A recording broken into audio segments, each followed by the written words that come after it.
চট্টগ্রাম বন্দরে new mooring container terminal পরিদর্শন করেছেন বাংলাদেশ বিনিয়োগ উন্নয়ন কর্তৃপক্ষ ও বাংলাদেশ অর্থনৈতিক অঞ্চল কর্তৃপক্ষের নির্বাহী চেয়ারম্যান আশিক চৌধুরী।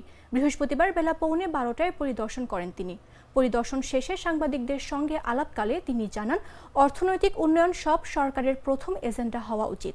বাংলাদেশের সামগ্রিক যে উন্নয়ন লক্ষ্যের দিকে আমরা এগোচ্ছি তার মূল অংশই চট্টগ্রাম। অর্থনৈতিক উন্নতির জন্য চট্টগ্রাম বন্দর একটি অন্যতম গুরুত্বপূর্ণ কেন্দ্র। সেজন্য এই বন্দরকে আমরা যত বেশি বিশ্বমানের করতে পারব, তত বেশি ব্যবসা বান্ধব পরিবেশ তৈরি হবে। চট্টগ্রাম এবং চট্টগ্রাম বন্দরকে ঘিরেই বাংলাদেশকে অর্থনৈতিকভাবে এগিয়ে নিয়ে যাওয়ার চিন্তা হচ্ছে উল্লেখ করে তিনি বলেন, এই বন্দরকে আরও এফিশিয়েন্ট করতে হবে।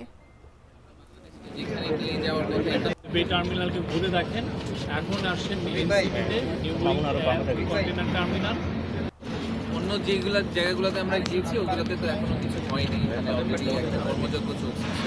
তো এটা থেকে আমাদের সানবিট সব দিবে সামাল। সানবিট ম্যাজিক প্রেস ডিশওয়াশিং এর মাথা ঘোরানো সলিউশন।